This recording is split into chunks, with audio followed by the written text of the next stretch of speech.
Winston, we good? All right. Good morning, everyone. This is our last visiting professor of the academic year before chief resident graduation, which is next weekend. Excited to have our speaker this morning, close friend to a few of us, and someone who's going to provide two very thought-provoking discussions, and also had an excellent meeting with our residents last night and discussion. So I'm going to turn over to Dr.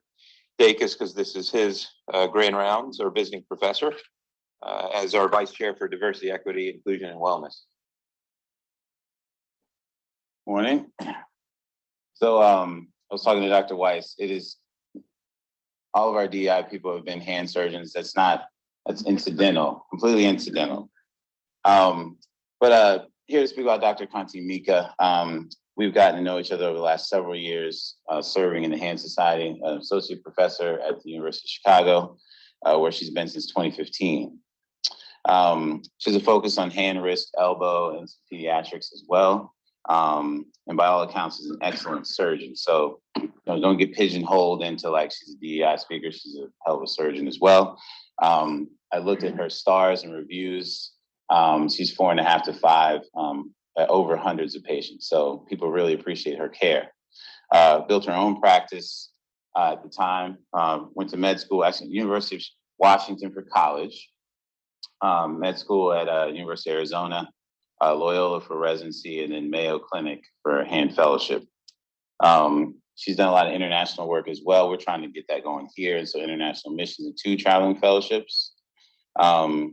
She's done multiple peer-reviewed articles. So she's an excellent clinician and scholastic surgeon as well. Has publications in hand clinics. Did one with myself last year, which was excellent. As far as DEI, she has articles as well. And so looking at allyship, women in surgery, women in orthopedic surgery, and then the common issues that they have with those elements.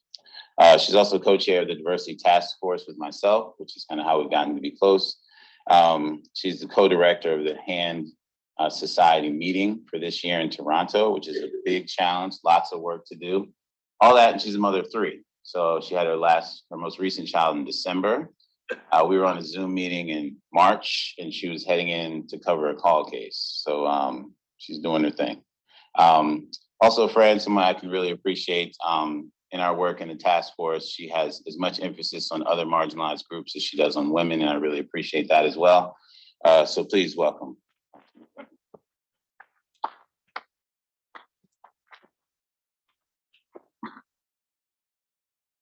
All right, Winston, am I working? Yep, okay, good. All right, good morning, everyone.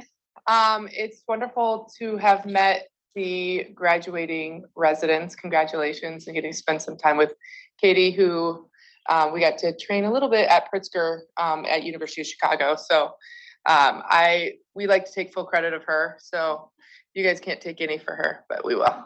But most importantly, I want to thank Dr. Dacus and Dr. Chabra for having me.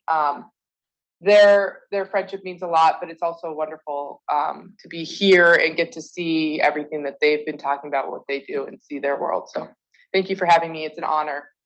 Today I'm going to be talking about women in orthopedics. And I have no disclosures besides the fact that I'm a female and that this affects me every day. But a little bit about my journey of how this became. I've always been one of those people, you played sports growing up, you just work hard, you do really well, and your success speaks volumes. You don't need to make waves, just work really hard. And that's what I did in the first 5 years of my practice. I just put my head down, I worked really hard, and I kept running into walls, and I couldn't figure out why. And so by spending time of lifting my head up and starting to identify issues and talking with my sponsors, talking with my mentors, we started making solutions. And so I realized in some scenarios, putting your head down and working really hard works, but other times you need to pick your head up and you need to look around the room and start talking and identifying problems and how we can fix them. Because the goal is that we leave everything better after we've been here, right? And if we're not solving solutions for the group and we're only solving solutions for yourself, you're not making the world a better place. You're just solving your own problems. And the next person is going to stumble over the same rocks. So here's a picture of me in residency. I am teaching one of the junior residents how to do an ankle fracture. And he actually eventually proposed to me and I married him. So I'm really good at ankle fractures as a hand surgeon. No, this is my husband and I. So we met in residency. And I was telling the senior residents, we both went to the same residency, but we had two different experiences. And I'm not talking about our faculty. Our faculty are wonderful. I had a great experience with them. But the way that I was treated by probably staff, by other people that were outside the department, was egregiously different. And my husband, it's been like this weird science experiment of watching how things have played out in his career versus things that have played out in my career and things that I've had to stumble over. And it's made him a huge advocate for female surgeons. And I found some of the biggest advocates in my practice have daughters, are in a dual physician family. And I've found that they've had to experience it themselves. So just being male doesn't mean that you don't experience this. You may experience different things of different types of adversity, but you also see it in your own family or friends that the hoops that they're having to jump through. I had great residency mentors who were very supportive. And then I went to fellowship, and this is the first time I had co-fellows or co-residents that were female. So I felt like I had a little bit of relationship there, and I had great mentors. All of them, actually, when I put these pictures up, I was looking at them, I was like, oh, all of these men have daughters. So I don't know if that somehow was able to help us make that mentorship, or it's just a coincidence, whatever it is. All of them were very supportive of my career. And I got into practice and I started noticing some things were happening. I was like, that's weird. Probably just a one-off. And then it would happen again, and it'd be like, is this happening to anyone else? And people are like, no, he's really nice. I haven't had issues with him. Like, I get all of my call cases put in. And I'm like, but why are my scheduled cases being canceled for call cases? And then one day, one of the nurses stopped me and just said, man, this one physician, I cringe to see the way he talks to you. And he talks to every young female surgeon like that. It was the first time I had any identification that, this isn't just me. I didn't rub him the wrong way. It's something I did 3 years ago, and he said, I'm still paying for it. But it was actually something that I could identify as an issue that other people were now starting to notice. And with her speaking to me about it, I then was able to go to leadership, and we worked through it, and some of these issues I started having started to disappear. And then I got pregnant. I was the first female orthopod in my group to get pregnant, which whatever, right? You get pregnant, that's, no secret there, that happens, right?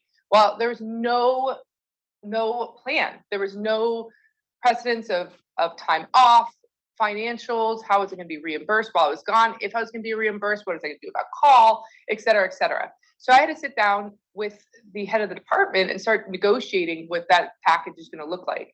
And I had to know that package was the package every female surgeon after me was going to get, and including male surgeons, because I didn't want this to be just maternity leave. It should be, paternity leave as well. And so that became a huge negotiation I had to go through. And it's hard to negotiate with a head of department who all they do all day is negotiate, and you have no idea how to negotiate. And then after having 3 kids, I think the head of the department was like, please don't call me anymore. But then I called him one day and I was like, look, I'm getting burned out. And he's like, yeah, I noticed that. And he's like, I think we need to change your schedule. And so I started taking personal time. So I started working less. I made less to be at home with my kids and to be an advocate of a 4-day work week, which I never thought I'd be an advocate, because I'm like, go to work. Why are you taking another day off? But I ended up finding out that I actually was pouring in more RVUs because I was working 4 days a week, because I wasn't burned out. I was actually able to get that work-life balance. I was more successful as a surgeon. And I found that I had to go through all these negotiations to get this 4-day work week, but I ended up being more successful and bringing in more money to the department because of that. And so I started giving talks because people are like, man, I hear about your experiences and everything you've gone through. Can you start giving talks about this? Come talk to this kind of scenario.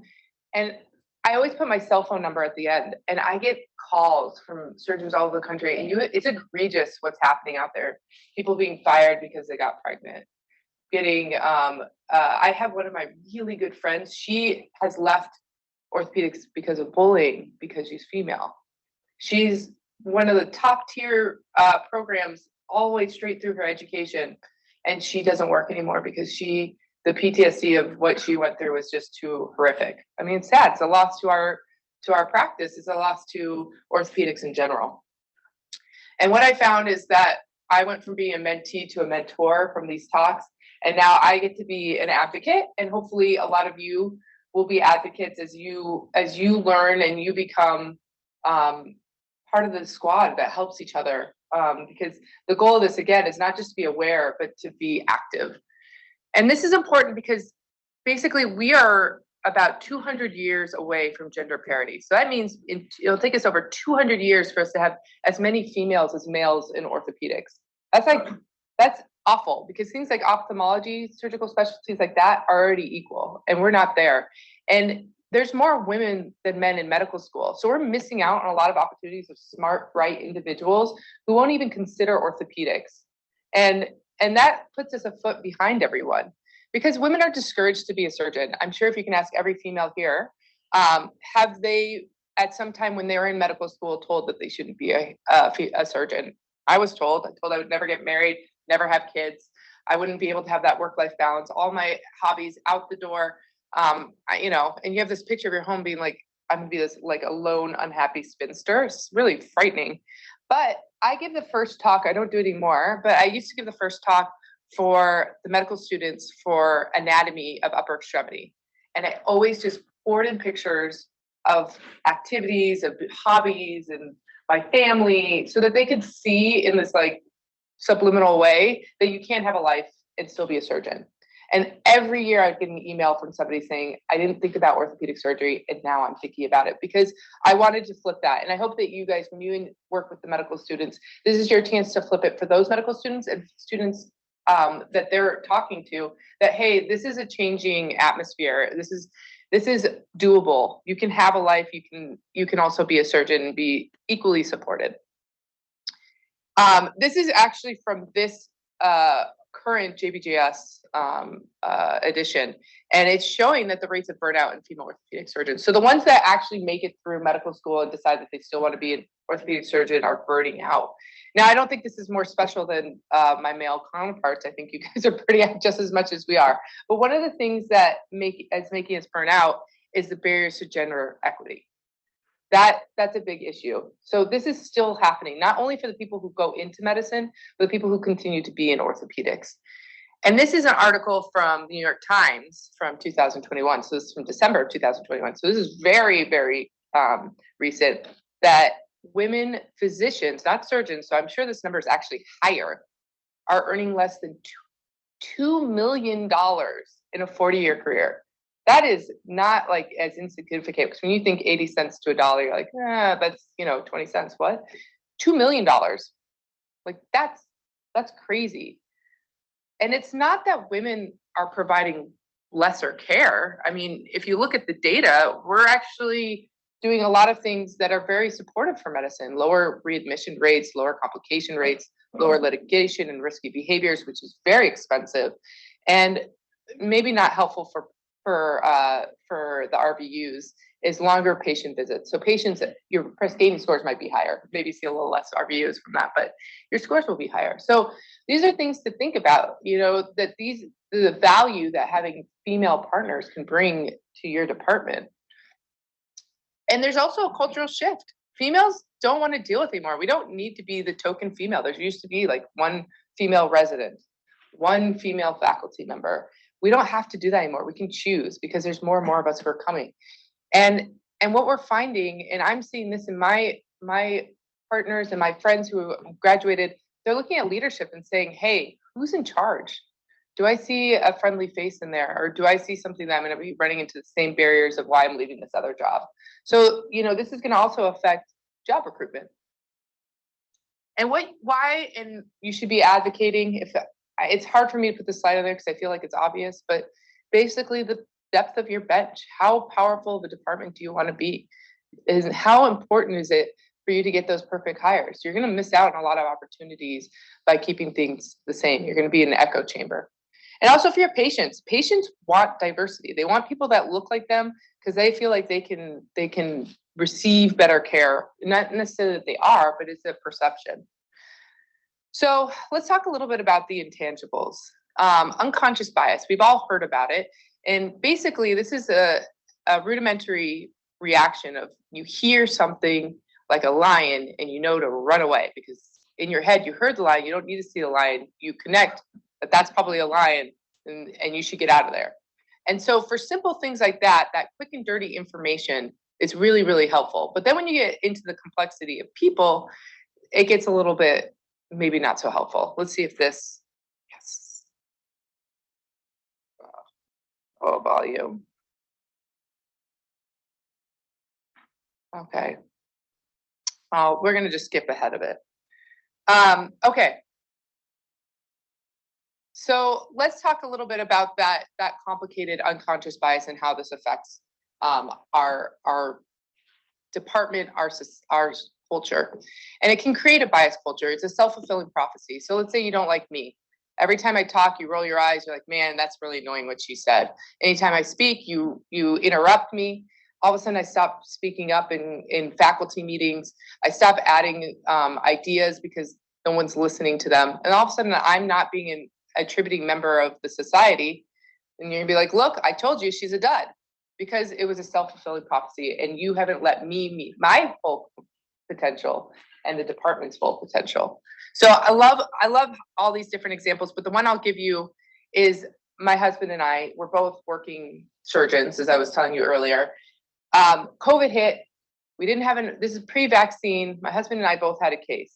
He had a posterior fusion he needed to do 2-level instrumented, and I needed to do a trigger finger under MAC because they had too much anxiety to be in the procedure room.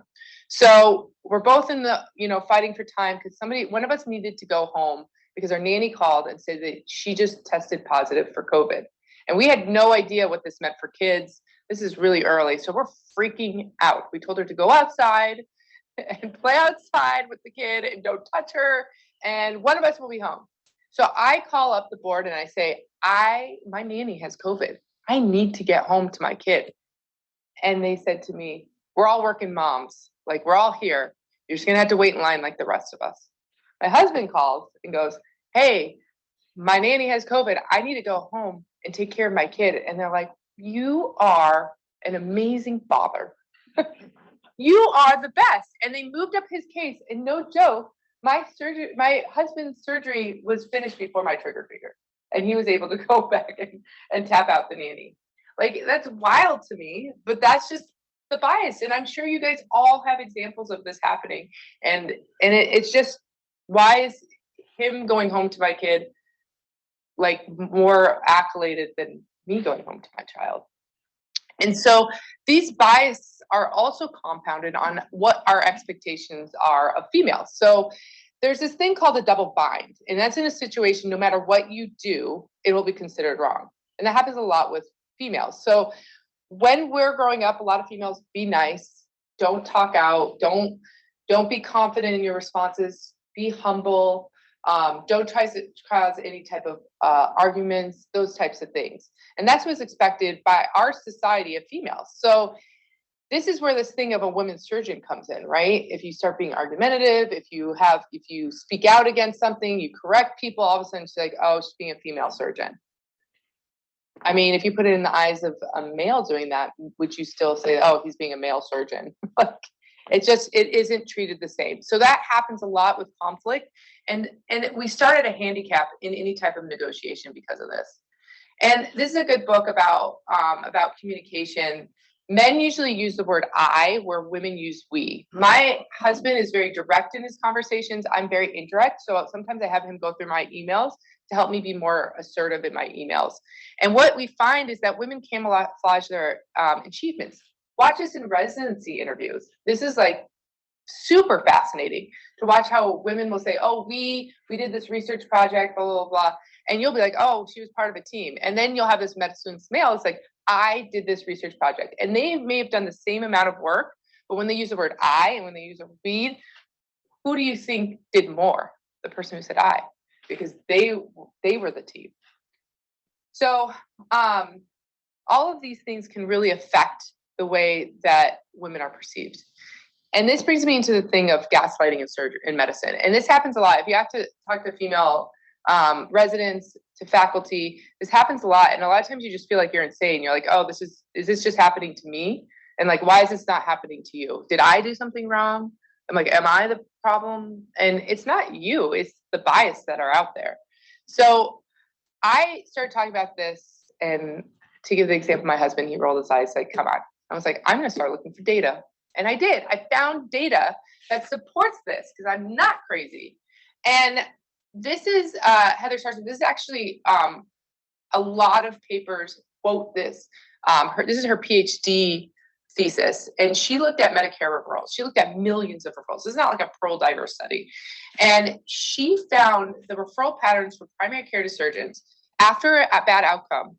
For women, it decreased by 54%. So you're reprimanded by a bad outcome. For males, it was like a little bit of a stagnation. So it would just be a little blip and then it'd be back to normal. But it didn't go back to normal for females. They were punished. And what's even worse is that all the other female colleagues were punished for that female's bad outcome. And we're not talking about an egregious bad outcome. It could have been like an infection or, readmittance within 90 days. And all of a sudden this reprimand, this slap on the wrist and lack of referrals is totally different between genders, which is wild, right? But after good outcomes, there was an increase in referrals to that male surgeon, but no change for females. So the expectation of females that it's always good outcomes. You're in trouble if it's a bad outcome. Males, good outcome, you get benefit from it, but you don't get any negative for bad outcomes.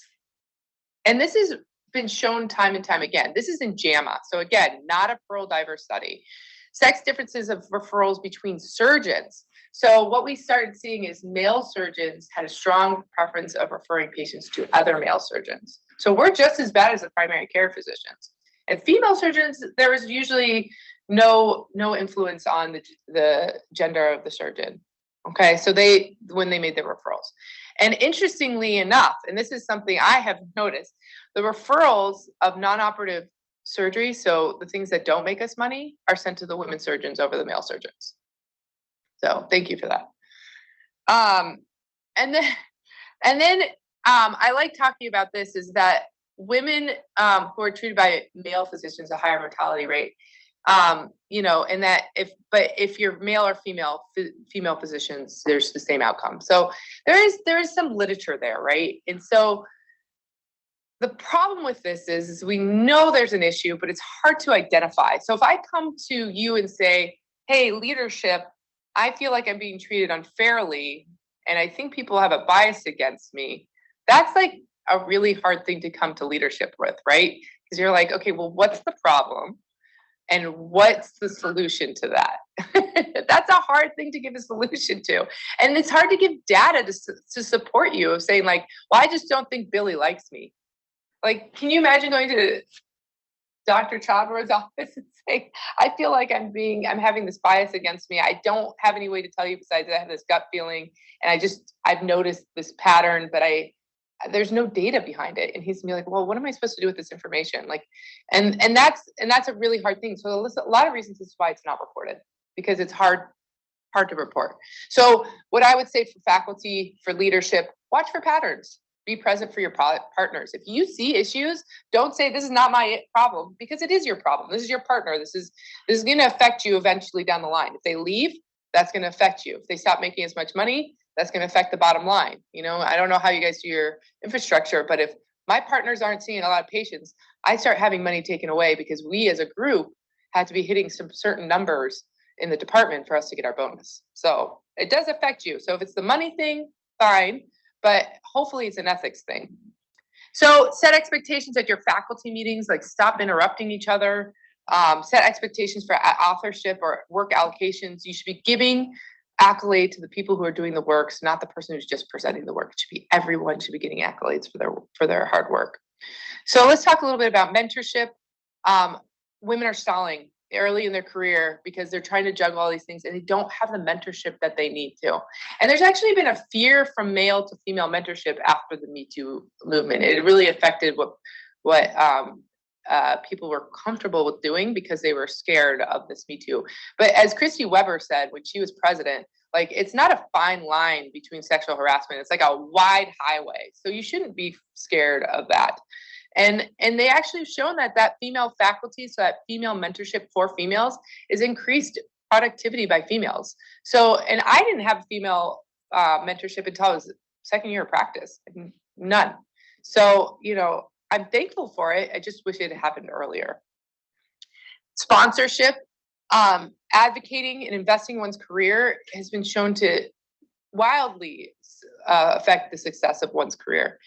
There's a study that's done in business where they looked at all these men and women that graduated with an MBA, and they looked at them 2 years afterwards. Everyone's basically equal on qualifications, and they found in 2 years that the men significantly had surpassed their female colleagues in success of leadership and promotion. And the only thing they could find was that the men had better sponsorship. So it's really important.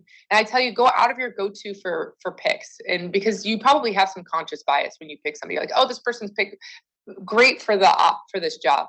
Think about it. Be like, well, maybe there's somebody who's different who will change this job and make it their own, and we'll get that change we need into the department. So ask female colleagues, just sit them down and be like, what do I need to do to support you? Like, how can I help you? And if you see a female stalling, take a part and help them stop stalling and start moving forward with their career. Don't wait for junior faculty to ask, because a lot of them, as again, this is a societal thing, females are told not to ask. We're taught at a very young age not to ask. And then promotion, this kills me. We wait till we're 100% qualified for a job, and men are like, I probably deserve a promotion. And they do it when they're 60% and they're successful. So now in our department, at 2 years, our promotion starts talking to all faculty to start talking about what they need to do for promotion. So at 2 years, we're already talking about what you need to do by, between your 5 and 7 year, so that people know and are thinking about it. And promotion is not equal. Women need 20 more publications and need 2 times as much to get an endowed chair position. And we are starting at a lower salary, and 10 years later, we're still at a lower salary. Think about that, $2 million, guys.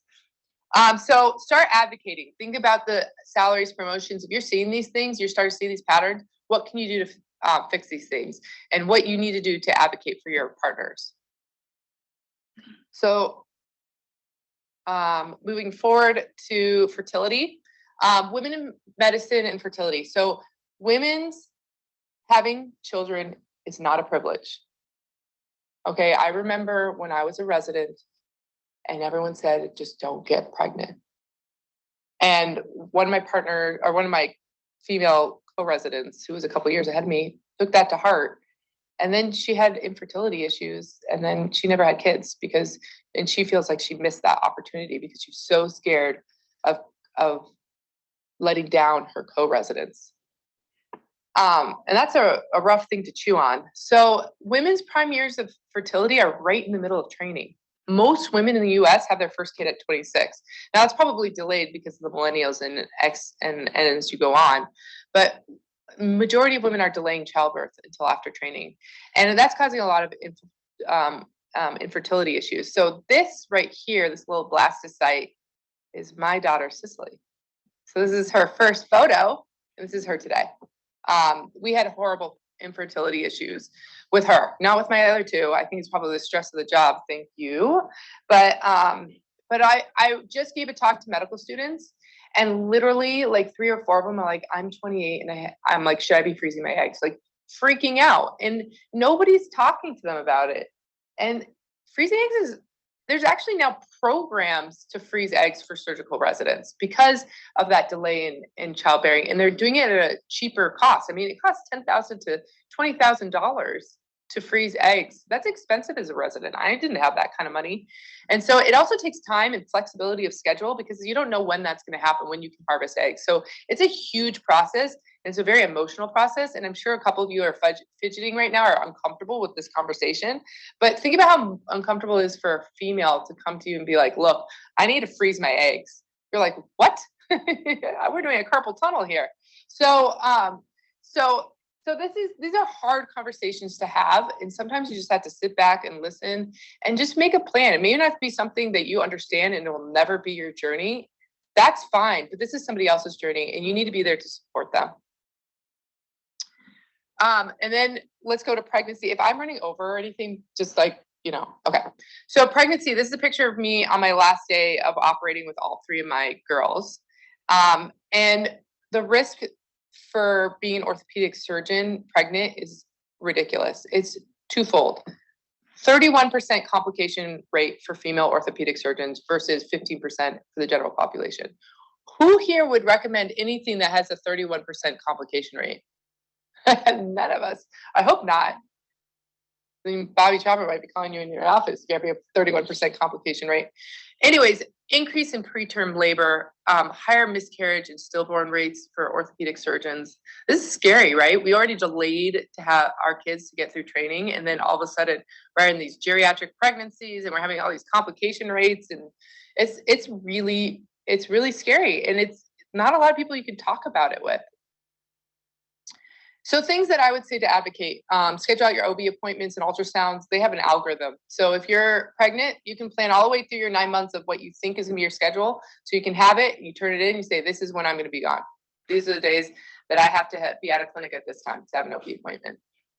Next thing is finishing call duties not on your 39th week, which actually with the OB and GYN literature supports finishing by the 32nd to 34th week, if not earlier. If whatever your call duties are and what you guys have decided is how you're going to deal with call. So it doesn't mean if you front load it, you back load it, whatever, or people just distribute it, whatever it is, just figure out a way to support each other with call. It's really not that big a deal. I promise you, no one's going to remember those 2 extra calls, or you're not going to remember those 2 extra calls you took for somebody. It all kind of washes out in the end. Ramp down during the 3rd trimester for faculty of like when you're going to stop operating, when you're going to stop seeing new patients. What are you going to do so that you're not putting yourself into labor early? And then patient transfer. Patients that still have active problems, how are you going to transfer those once you go on to your maternity leave? But also, how are you going to get those patients back after maternity leave? Because this is not a chance to go poach someone else's practice. Right. And that happens a lot where people go on maternity leave and they come back and they have nothing. It's been completely decimated because everyone has taken their patients. That's like horrible camaraderie, right? You're supposed to support each other. So how to handle those transfers are really important. Keep in touch, make sure they're doing okay because it's a lot to go through. Maternity leave is not a vacation. My senior partner, who is well retired now, was like, man, you're gonna have a great time on vacation. I was like, you have 2 kids. Were you there for them? Like, I was like, that was not a vacation. So anyways, our colleagues recommend 12 weeks of paid leave, and the studies are there to support it. Decreased mortality rates, increased rates of breastfeeding and parent bonding, and increased lifelong success of children. Like, who's going to say no to that? But we do say no to that. The average paid leave for orthopedic surgeons is 4.6 weeks. In reality, orthopedic residents will take about 6 weeks, right? That's because that's all of your vacation. And then you're working, you're stuck after that. Like you've paid all of your vacation. That's it. I remember having one of the plastics residents with me at her 6 weeks. She came to clinic and I was like, oh, you're back already? She's like, the look on her face, she's like, I'm not ready to be here. But there's nothing she can do about it. It doesn't matter if she's not ready. I sent her home. I was like, go hang out with your child. Come back. One day of clinic is not going to affect your education. Fellows take about 8.3 weeks, and surgeons take about 9.6 weeks. And again, they're only paid for those 4 weeks. The other 5 are unpaid. And what can you do about it for the men? Take paternity leave. I remember when I was a resident, some of the faculty bragging about how they didn't take paternity leave.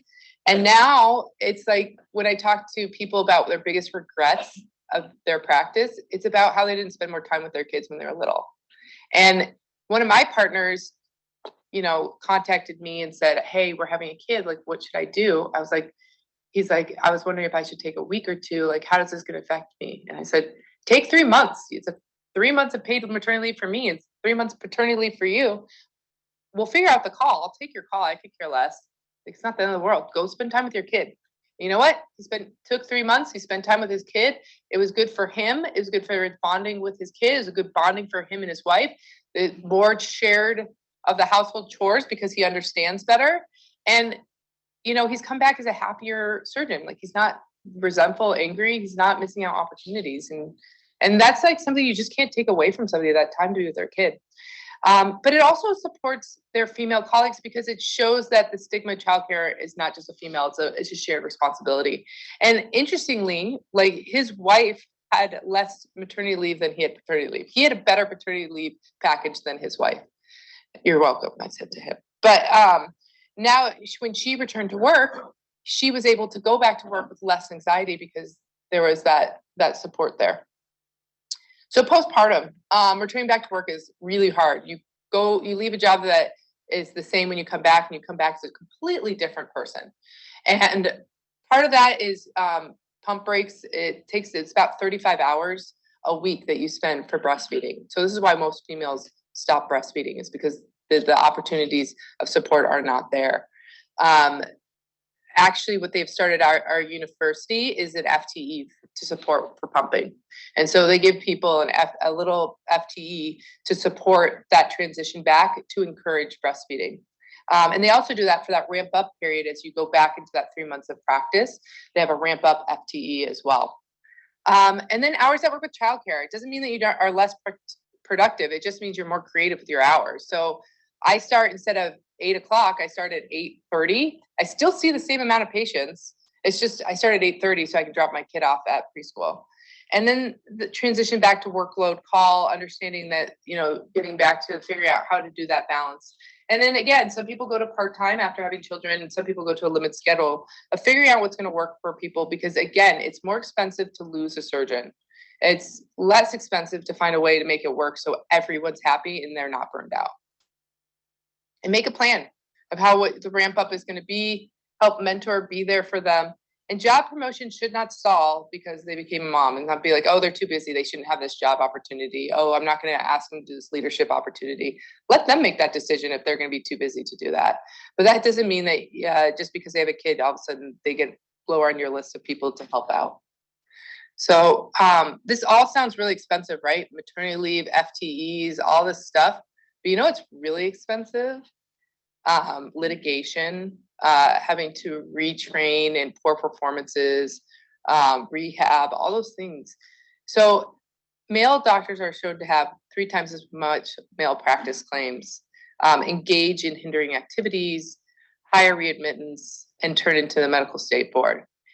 And I think all of this should be shown with compassion, right? We should have compassion for somebody who needs to go to rehab, somebody who's going through litigation. Those are really scary times. And we, I think, have a lot more support and compassion for people who are going through these types of things than we do of a woman who's having a baby. And so while I show compassion to all of this, except for possibly sexual harassment, that's the one thing I do not have compassion for, of all of these things, I think that we need to have that compassion for our female colleagues who are in the things that they're going through as well. So we're all human. We're all in this together. And we just have to figure out a way to support each other in our careers, because all of our careers and our journeys are going to be different. You may not understand it. You may not like it, but that doesn't mean you can't just be a support either way. And so find or be the advocate that you need to be. And I want to say thank you. And this is my cell phone number. Call me anytime. It's my email. You can email me anytime. You can tweet me, I guess, or Instagram me, whatever. Thank you.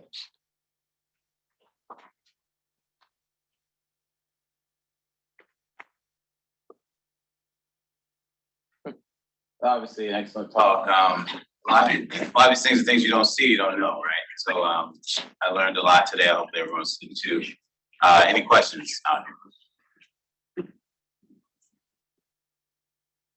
Thanks for your talk. That was really interesting. Curious, when you talk about differences in pay among surgeons, male and female surgeons, do you see that same thing in societies that have like national health systems that aren't based on production, or where people are salaried? Is that something where they still see that difference, the gender difference, like in Sweden or in England or in Canada and other areas where some of it's based on what people anticipate you're going to be doing or amount of RVUs you can actually do, as opposed to a salary position where that's not dependent on production? Yeah, so I don't have the data, but the answer is, from my conversations with people internationally, is the answer is yes. And actually in the UK, from people I've talked to, actually we've talked about it in with the diversity task force, is they're actually worse than us. I don't have numbers in front of me, so I can't tell you that for sure. But you'd think that a lot of it would equal out, especially if you're RVU based. And that's how it works for us, is that it's RVU based, that everything would end up being equal. But you also have to think about your referrals, right? If you're female, you're getting less juicy referrals and less RVUs with these referrals. You're also seeing that the negotiations at the beginning of your contract, so the starting of your base salary, is usually higher for males than females. So that base salary, extra like bonuses that have been negotiated at the beginning, has been when they negotiate are asking for less.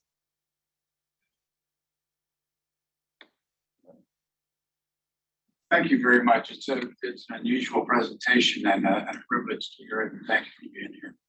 I'm very happily married to a female surgeon. We trained at UVA and Johns Hopkins and Harvard. So I have to ask you, many of the points, most of the points that you made were directed at the system. Would you consider yourself the exception or the rule? Man, it depends on what I think things are changing. I never thought, if you told me 10 years ago that I was going to be giving these talks, I would have groaned, like, oh God. But I think that I'm the point of where things are changing. You're seeing things change in what expectations are from my generation and younger. So if you put me in your wife's shoes, I may have been an exception, but now it's becoming more of a rule or a demand. If that answers your question. Any questions? It's kind of more of a comment. I was surprised. I'm in the Army and I went through a promotion board about 18 months ago. And I said, well, do I need to get an updated DA photo and stuff? And they actually changed it. It's completely blinded. Your demographic information and even your photo is now gone. And that also applies to the military match and some assignment stuff. So we still have the problem of recruiting and training civilian things, but it'll be interesting to see how that plays out in promotion and job equality. It's not perfect, but it's just a place to start, is just remove that factor from the available information for people making promotion decisions. It'd be interesting if that does affect it or not. Conti Mica, when she was a junior faculty member, when she first started at University of Chicago, and I've had the privilege of watching her career grow. She's an excellent clinician. We've taught many ICLs together at the Hand Society meeting over the years on sports-related topics or sports upper extremity topics. But she's actually is rising up through ASSH. She's the program director for our annual meeting this coming year, which is a huge job. And it's a very prestigious position, obviously. But she's also the Simon Scholar for Diversity, Equity, and Inclusion after your former chair, Mike Simon. Yeah, Mike Simon. Many of you know Mike Simon at the University of Chicago for years. He started this scholarship and fund, and it's in a position, faculty position, that you have protected time for to advocate for DEI issues, not just at University of Chicago, but across the country. And she's used her platform very well. I wanted her to come. I wanted her to come talk because she is very open and very honest, and she shows you data.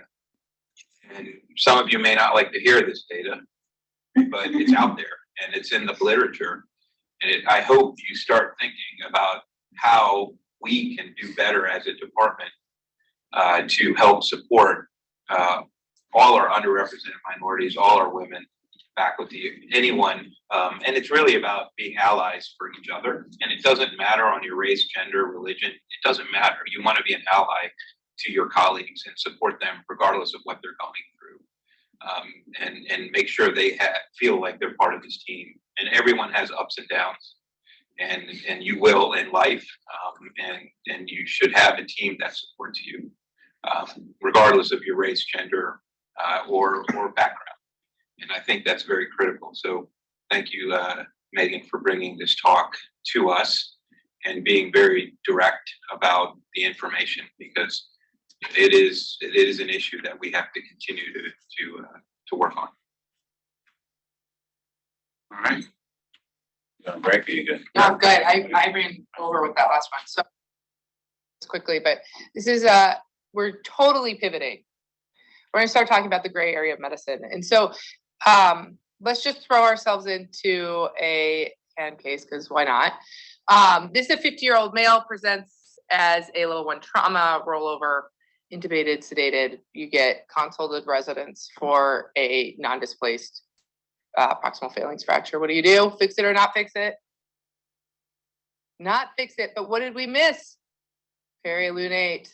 I got a call from one of my partners saying, oh my gosh, we missed a perilunate. I'm on a flight out of here. Can you fix this? And what do? We fix that.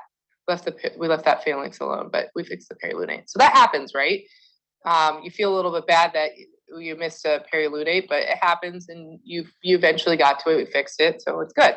So I am upper extremity. I do shoulder, elbow as well. I do a lot of elbow and a lot of elbow disasters. So here's a 50-year-old presents with a painful total elbow arthroplasty. You can see a screw for the linked component of the elbow just flapping in the wind. Fractured proximal ulna. There's a lot of signs of lucency within the cement mantle. So what do?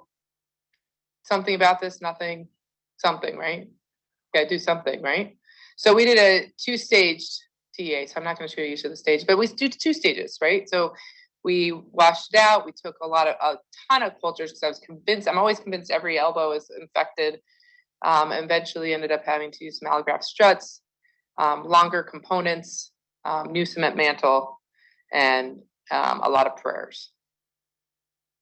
But what if the next day, the patient that you just did this on codes and needs a blood transfusion stat, but she didn't sign a blood consent in your clinic? What do? Ask the husband, right? Ask the first member of closest member, and that's her husband. Her husband's a Jehovah's Witness and says, no, she cannot have blood. And he's refuting on his religious beliefs, which is not her religious beliefs, because she's not a Jehovah's Witness. And on all of her previous consents, she said that she would want blood products to save her life. So now what do? She said yes previously. He's saying no now, and the patient is coding. Residents, what would you do? Give it? Faculty? Right? It's like a really scary moment. So medical ethics gets involved, and that's the answer. Is you're supposed to call your medical, there's a board at all the hospitals of medical ethics, and that's who you call, and they make the decision. And so you can say later on, medical ethics told me to do it. And as we ended up giving her blood, because I didn't even know we had medical ethics, because I never learned that. But there is this medical ethics board. They say give her blood. She ultimately did end up passing away, unfortunately. But and this was the first time I had a death of one of my patients, and it's, in my own graveyard, patients that I think about. But what it taught me was that when I was a resident, there's a series of in-training exams that I needed to become an orthopedic surgeon. And I don't envy any of the residents, because I look at everyone who's applying for residency now, and it's amazing. I was like, I don't know if I would have ever became an orthopedic surgeon on the qualifications of our incoming residents. You guys have it. You have to learn more information. There's so much more technology than there was when we went through. The pressures of all of these boxes you have to check to graduate, like minimums, those were were not really even a thing for me. And then ACG accreditations. And now we're even thinking about switching over to this competency-based education. There's just a lot you guys have to learn. But when you get into practice, it's not going to be a serial of in-training exams.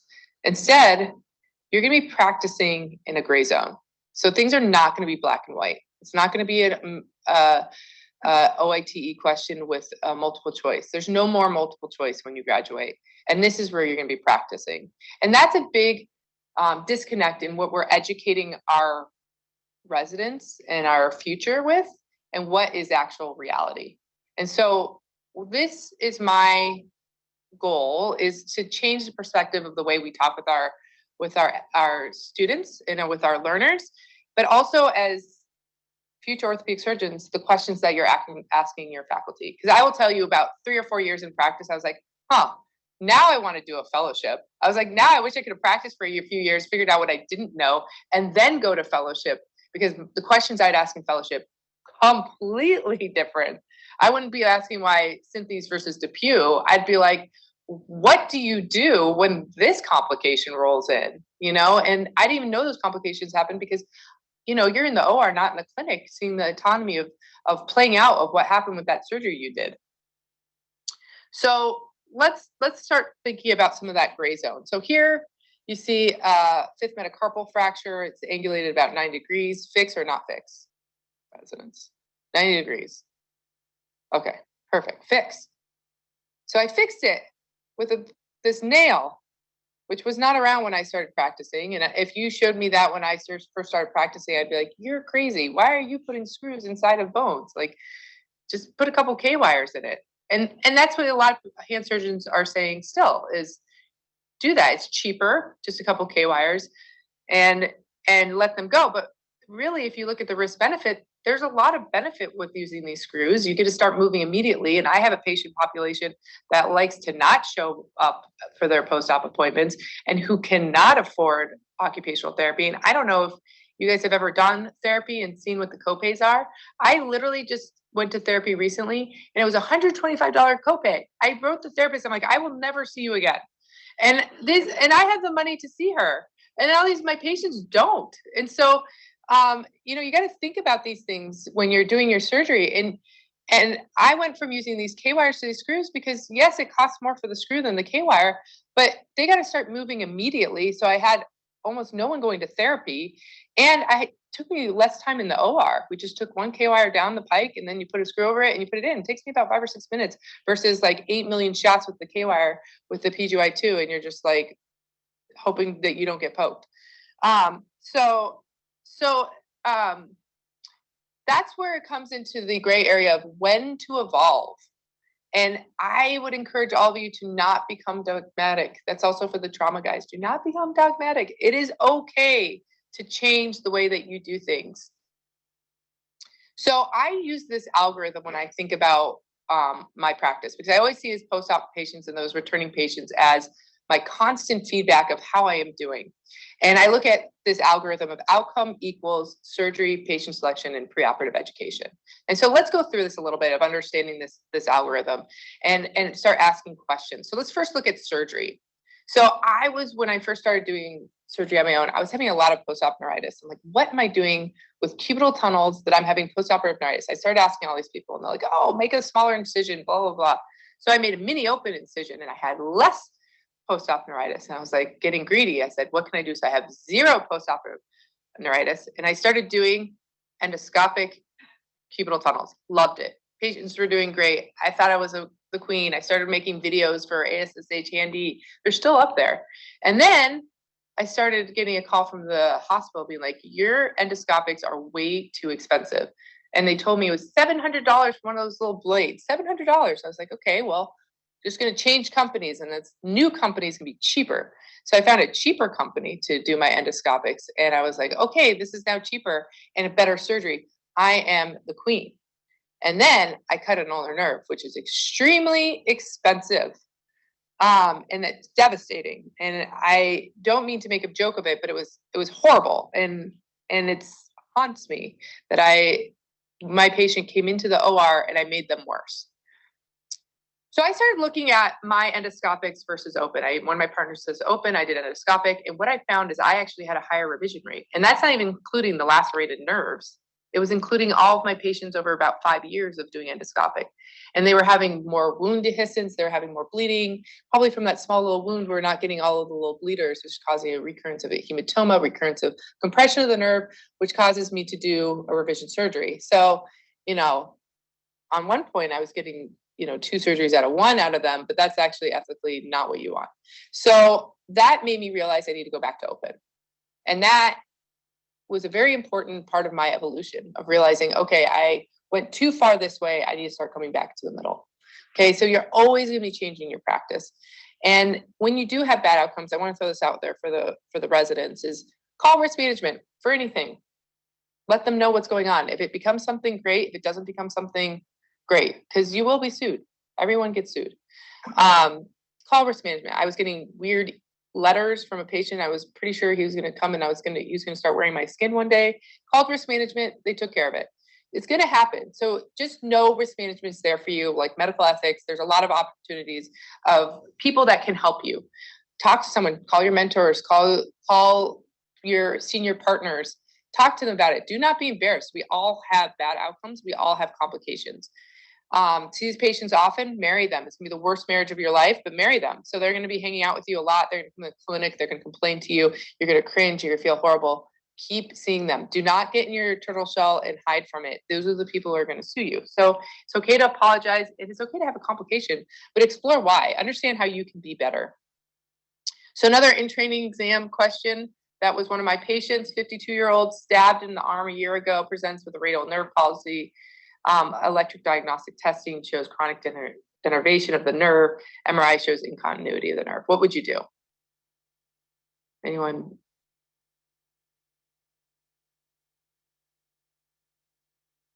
Would you just observe this patient? Would you repair the nerve? Do a nerve reconstruction, tendon transfers? Ryan?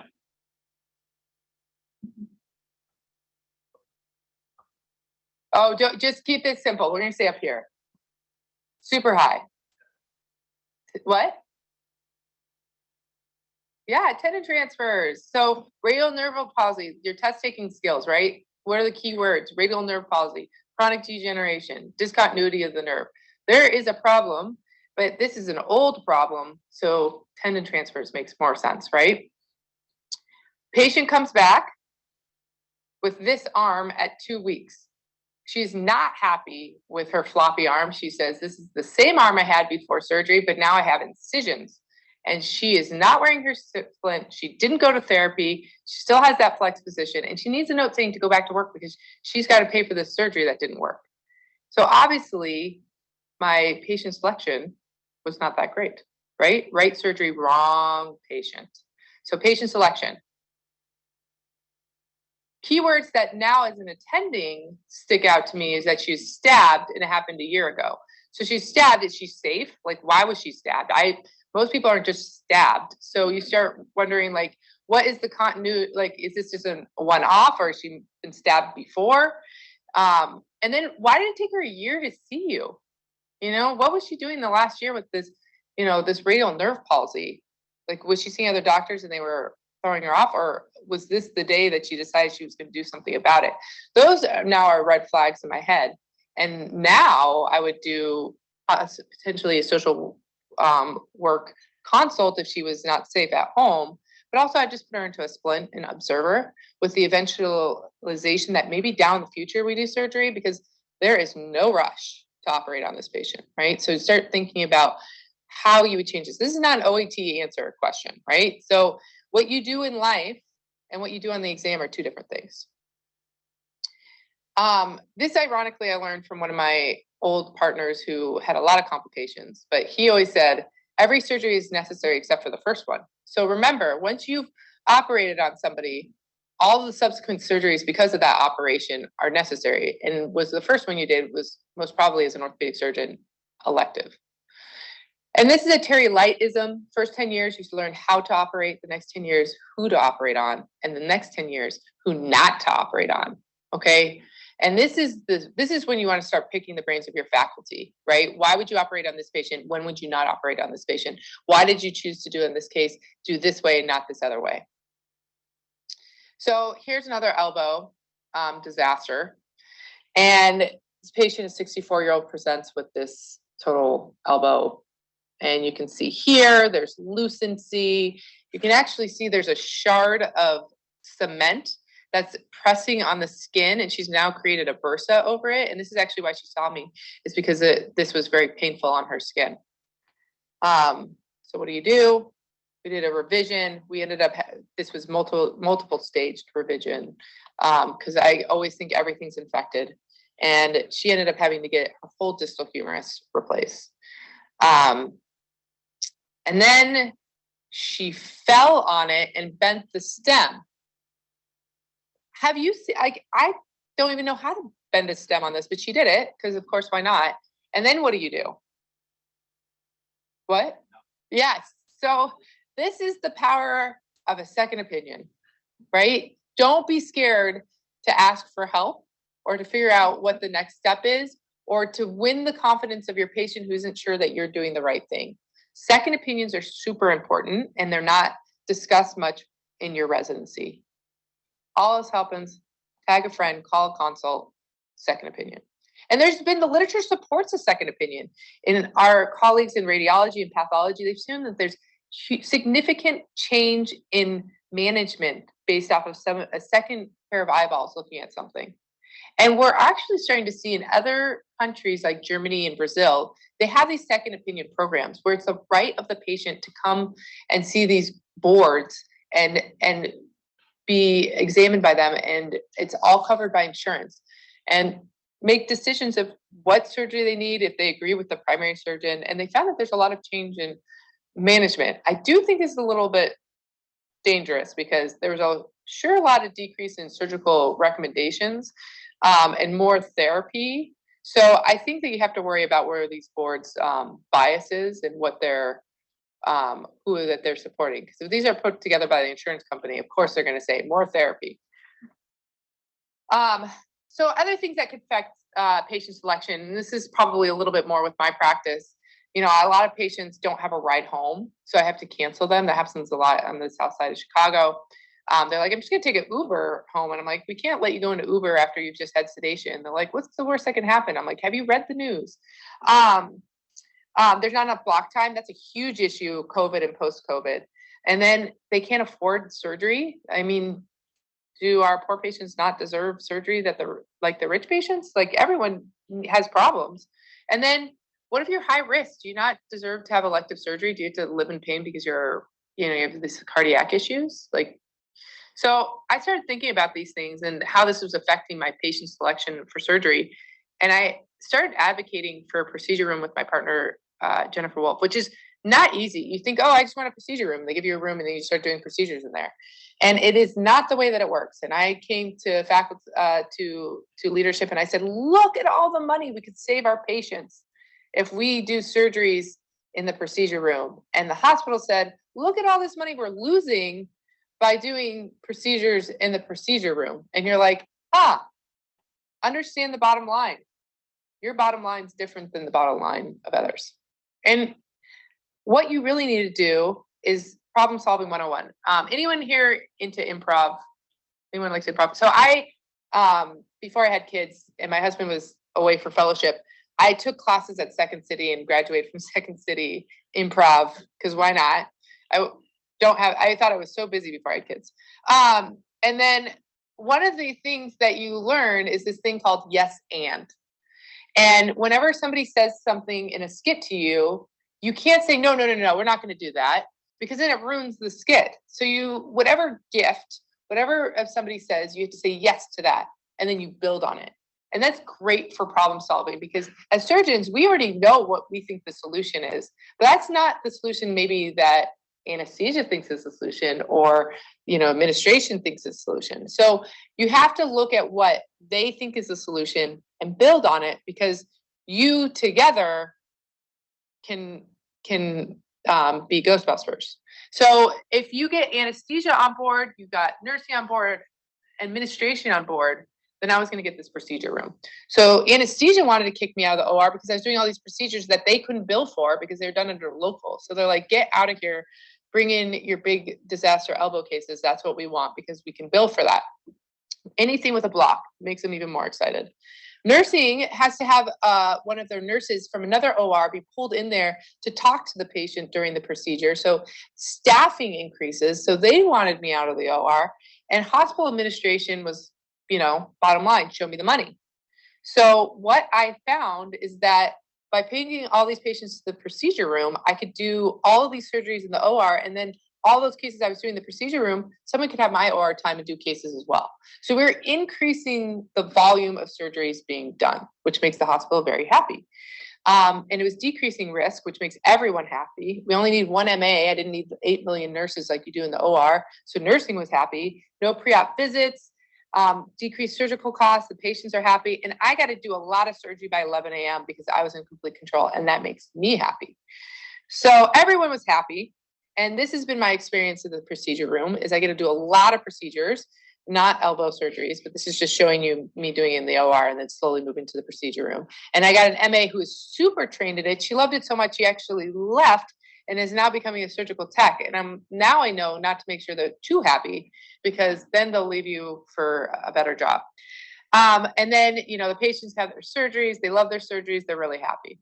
And the one thing I learned from this is even though I got to start doing things, there's still selection for the procedure room. There are cases that I refuse to do the procedure room. If I mention doing surgery without anesthesia and they start hyperventilating, there's no way I'm doing them in the procedure room because there's no way to control a patient having a panic attack while you're operating on them. So there is also patient selection within the procedure room of who actually gets to go to the procedure room. So a lot of these bias that I was seeing before of patients not getting surgery, I am now able to operate on them safely and they get their procedures and everyone is happy. So the last thing is pre-op education, okay? This is the part I think we as surgeons in general struggle the most with. And I will tell you this, and this is my piece of advice to anyone who cares. Every minute that you spend of pre-op education before surgery saves you about 10 hours after surgery. And that ratio may be off, but it feels like that. So the more time you spend before surgery actually saves you time on the back end. Because remember, health literacy of our patients is about 6th grade level. Okay, so I don't know where you were at 6th grade, but that's where a lot of our patients are. So a lot of things we talk about are just way over their head and complicated, and they want to make their surgeons happy. So they say, okay, because they want you to like them. And we don't realize that. We just think that they understand what we're saying. And I'll give this an example of carpal tunnel surgery. One of the most simple, most complicated surgeries we do. Patients all the time come into my clinic, and I'm sure my hand colleagues here can say this. Carpal tunnel surgery doesn't work. I talk to my friends, it doesn't work. And you're like, it does work. It does work. I promise you it works. And they say, no, I'm like, well, part of it is the degree of disease you have. Like if you have severe carpal tunnel, this surgery is not going to make your carpal tunnel go away. You're not going to have a 20-year-old hand again, but it won't get worse. And no one ever discusses that with the patient. So then they're really confused and telling everyone that the surgery doesn't work. So the degree of your disease dictates outcome. You say that to a patient, they have no idea what you're talking about. Okay, so I started changing the way I said it. The worse it gets, the less bang for your buck with surgery. So it's better to get surgery earlier with nerve stuff than later. I'm like, oh, okay, I get that a little bit better. Outcomes are multifactorial with residual deficit considered permanent at 1 year. What? Your new normal is at 1 year. Whatever you're going to get from the surgery at 1 year, that's it. Anything after a year, extra credit. That's what I tell patients now. Totally get it. The expectations, the conversations I'm having post-operatively significantly decreased. So what's the conclusion of this? Practicing medicine's hard. There's a lot of medicine. We are used to being like primo, getting great scores, being really good at things. And then all of a sudden you have this clinic where all the patients that are doing really well leave your clinic, and then you have all these rocks in your clinic to like demoralize you. And that is part of practicing medicine. It's going to be hard. There's going to be a day where every disaster shows up in your clinic and you're like, why am I a surgeon? And that's going to happen. So just know that you're not alone. And if you want to call me and and we can talk about it. We totally can. But just remember this, that your outcome is your surgery, your patient selection, your pre-op education. And when something goes wrong, what category does it fall into? And what can you do different as you navigate that gray area of medicine? And so my advice to the residents, start talking to your faculty, get them riled up, ask them why they do things, and then just let them go on airing all the grievances of all the things that they've had to go through to come to this way that they do things, or things that they've dealt with and outcomes and whatever. And you'll learn so much more from that than sitting there doing OIT questions. Although you need to do it because Bobby Chava needs to keep his residency going. Thank you so much. It's been a pleasure. If you have any questions, concerns, anecdotes, I love anecdotes. I'd like to clarify a few important things about the in-training exam and board certification. The in-training exam was started in the 1950s, and orthopedics was the first specialty to have an in-training. It is not a pass-fail adventure, and no resident is booted from a program for doing poorly, or shouldn't be. The result of that exam is to show the resident where they stand vis-a-vis other residents in their program and across the country at the same level of training. It's to incentivize the poor performers to do better, whatever that means. And it's to reassure the high performers that they're on track. Now, that is something which the chair of the department and the program director really spend a little time with, and should spend time with the resident. Not to say you're out of here because you're in the bottom 10 percentile. It's not that pass-fail. It's not going to affect your ability to complete residency. Now, board certification, on the other hand, a little bit different. But believe it or not, you do not need board certification to practice as an orthopedic surgeon. That's highly dependent upon your hospital, your surgery center, or other limitations. You do need a medical license.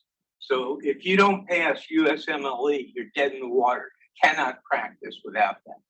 But board certification, if less than 80% of residents over a 5-year span don't become board certified, that program is on probation from the RSA. That is more, once again, a reflection on the program and the faculty than on the individual resident and learner.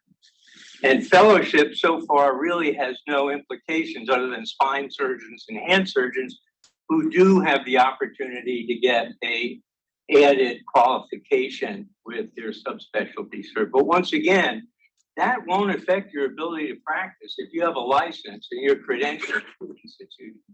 I think it's really important that residents and even practicing orthopedists know this. There's this feeling that, oh my God, you know, my board certification's coming up and I don't want to do it. You may not have to do it. You may be perfectly okay with a license and a hospital that lets you operate. That's reality. Dr. Jeff Hurwitz, he was executive director of the ABOS for 10 years. So One of my mentors. He probably was when you passed your board. He was the director of the ABOS. But I think you're bringing up a valid point. I mean, we need something, right? We need some type of quality control. But what's happening is people are obsessing over the tests and not over teaching medicine. Well, unfortunately, there is no quality control. There is no study that shows that a board certified orthopedic surgeon has a lower complication rate, a higher efficacy rate, a better patient satisfaction rate. There's no quality control, which pisses me off no end, because for 9 years I tried to change that, but it didn't work because it's much like what you went in your first talk. The culture exists, and changing culture is one of the hardest things that anybody will ever do. Thanks, Jeff. Ryan? Thank you so much. Yeah, no. I had a question. Thank you so much for that talk. I just had a question in terms of like preoperative patient selection. How do you balance like just giving the patient a shot versus knowing that they're like predicting that they're gonna have that bad outcome.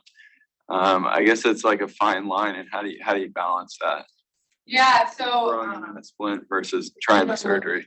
right, crazy people can have, pathology too, right? Yeah. And that's why it takes you that last 10 years of who not to operate on, right? Because you're like, okay, this person has a problem, I can fix it. Of knowing when to say that person has a problem, but I can fix it without surgery. And that's a really hard thing. I'm still learning it. But I do know when I have that little voice in the back of my head that says, do not operate on this person, that little red flag that goes off in my head, those are people I put them through some hoops of like therapy, through injections and all these things. So like triple check that they're gonna get better with surgery. And I still, sometimes they even get past all of those security systems and properties that, you know. I had a very depressing comment made to me when I started practice by one of our mentors, Dr. Dick Whitehill, the chief of spine. My first week I started as a faculty member, he said, Chabra, you can do the best operation in the world on someone. A third of the people are going to do fine. A third of the people are going to do terrible, even though you did the best operation. And you can do a terrible operation on a third of the people. They're going to do great. So in many ways, he was saying that there's a lot of things that are out of our control in terms of surgical outcomes. And that's exactly the point of your talk. And you can't control all of them. Can you think about your residency or fellowship? Is there a particular area that you wished you had more exposure to, or had more maybe syllabus in? Now looking back 10 years later, what maybe you should be teaching? So I always think back about one of the shoulder elbow guys saying to me, he said, you know, the one thing I wish I could go back and spend a little bit more time in clinic. And I was like, I know what you want me to do. You want me to write more notes for you. And that's not what he's saying at all. And I joke when I say that. I wish I had spent more time in the clinic to see complications and see these patients come back and see all that. Because we spend so much time trying to get our surgical skills, which we need, but we never learned that other part of the autonomy of seeing the patient the full way through. You can always chart check them, but you're also seeing it through the bias of the eyes of whoever wrote the note. And I think that I wish I spent a little bit more time picking the brains of my mentors of like, well, what do you do with this complication? Like, when do you need to know you need to operate? Or when do you just use antibiotics? Like, why is it with this patient and not with this patient? They look exactly the same. And understanding what they've learned over X amount of years to make the decision making that they did. So I wish I spent a little bit more time in clinic, but you also don't know the questions asked. That's the whole thing about doing fellowship farther into your practice, because then you actually know what you don't know. Yeah, second fellowship, like Canadians. Yeah. Right? Thanks for this talk. That's awesome. But as you said, as we get older and older and practice more and more, this becomes more and more vexing for us. We just don't understand how outcomes are related to what we do. Is clearly two things that you already alluded to. Is one, it makes your life so much more painful. Because if you're not sure, you can wait on it, unless it's something surgically emergent. But seeing them back again, like you said, because one visit, 5 minutes, 20 minutes, 30 minutes, it's hard to really understand who the patient is until you see them, what the situation is. The second one, which is also hard, is to follow your patients, right? Longer than 3 months or 6 months. And that's really hard for busy surgical practice. But those two things, over the course of 10 or 15 years, will really change the way you think about things and how you manage patients. Next, what other advice does this side of the table have? Because a lot of you, I mean, I'm talking to you and I keep it because you guys have more experience than me on this.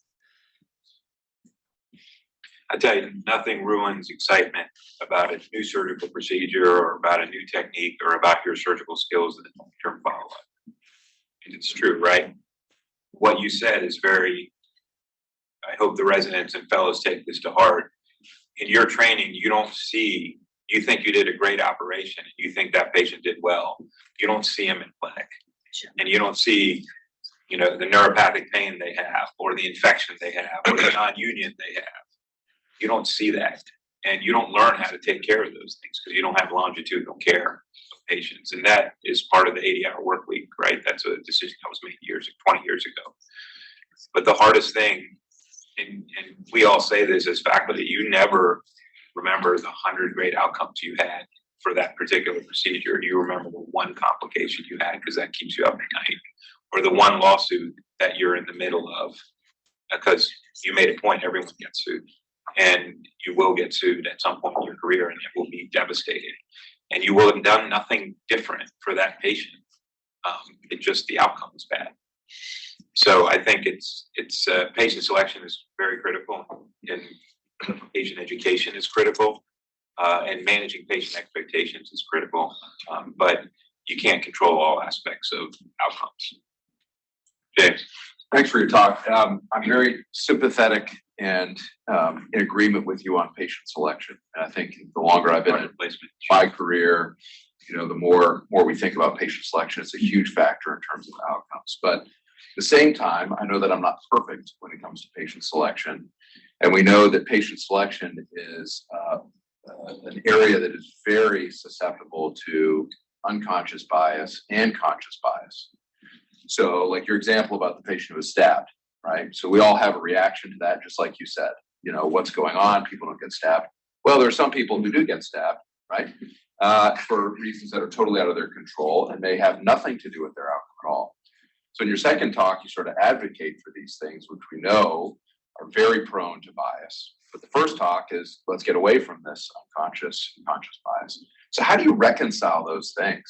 How do you, on one hand, say, we should be doing more of this, and then on the other hand, we say, let's do less of this? I struggle with that. Yeah, and that's the whole thing of a conscious bias. We all have it, right? I've never been stabbed before, so I have a bias against people who've been stabbed because I've never been through it. Like, it's hard to understand that scenario, but you should ask questions about it because you never know. It could be like, just like someone who was trying to stop a fight and they got stabbed. Like, oh, I understand that a little bit better.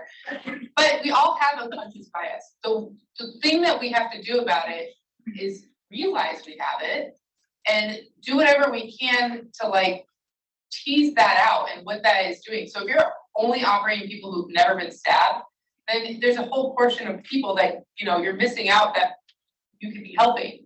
So I think it's not easy, and I don't have a solution, because if we can figure out how to get rid of unconscious bias, like, well, we haven't given you a talk about it, but it is there. Just you have to realize it's there and understand that you have it and do the best you can to work on it. I think the point of that vignette is that you have to listen to people a little bit and you have to ask more questions. Yeah. Right? People come to us that have 10 years of wrist pain, and I'm like, well, why'd you come today as opposed to 5 years ago or 3 weeks ago? And there's always a background story, like whether they didn't have insurance, or now there's litigation, or there's something, or now they just feel like they can do something. And so a lot of it is kind of getting more information. So ask more questions. Like the textbook lays out a certain way to fix the problem, but you need to fix the person, right? Yeah, but even that though is still problematic, because the way that people talk to you in clinic is dependent on their background, their educational levels. And so somebody who explains something to you about their stabbing that sounds sketchy to you, and you're like, there's no way this guy's telling me the truth, could entirely be just reflective of their educational level. Yeah. Right. And so even just talking to people isn't enough sometimes. I mean, it's a problem we struggle with every day in clinic. How do you really understand these issues and cut through that? Or, you know, I mean, and the unconscious bias many times becomes conscious bias, right? And we need some conscious bias to get to the clinic. You have to make some judgments that are based on values. Otherwise, you never get through your clinic day, right? But they're inherently going to be biased decisions. Well, and that's why outcomes are unpredictable, right? I mean, yeah, I mean. But that's where you have a second visit. That's why outcomes are unpredictable. You make more time, you take a second visit for that patient, you're like, there's something weird going on here. And that's somebody that you make a decision later on. But the thing you have to notice, like, okay, why is my knee-jerk reaction to get this patient out of my clinic? Like, is it because they need to be out of my clinic because I can't help them? Or is it because I don't like them? Like, and why don't I like them? You know, what's giving me that red flag? That's what you really have to start thinking about. The fight though is, this is an institutional fight, is time, right? Because all these things take time. They're not necessarily things that we're skilled at. Right? We chose to go into surgery. That's like, we want to solve problems. I have a bias for talking too much to people. I'm sorry from behind, and I tend to try and but at least I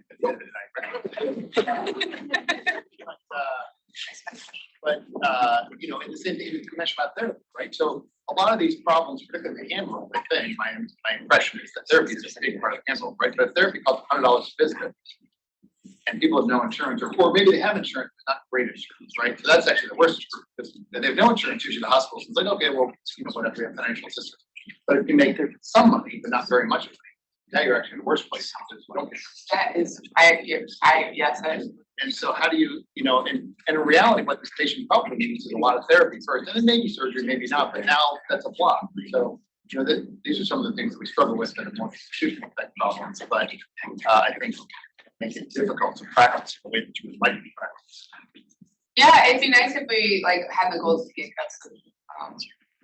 All the funds in the world, but we don't. And I mean, the sports are really supporting a lot of these home exercise things like rotating stuff. So they, you know, there's a lot of things. And if you ask your patients what they're doing at home, there is this crazy market on Amazon of like weird tools people have bought off of Amazon to help them with their therapy. And I have learned so much on Amazon. I actually have Amazon options where they like, I put in their instructions of like the actual tool. And I'm like, all right, here's the instructions. This is what you buy. It's $5. And this is how you use it. So there's ways that takes time and to make these, you know, and figure it out and do all these things. But, you know, that's the way it saves you in the back end of these patients actually doing it. For today, I have some advice on getting through some of the bias that we have by utilizing other colleagues, not just in orthopedics. But you mentioned in case management, Jack's victim, their primary care provider may be helpful in determining if this is crazy or is this just pathologic, but also getting involved in other avenues, you know, seeing a dietitian to help with some of their issues or getting more information. But I think we can reach out to like non-orthopedic providers to help keep some of that information or help work through some of that bias and figure this thing out. Yeah, that's a good point. We're the break soon. Thank you, Dr. Conti Mica, for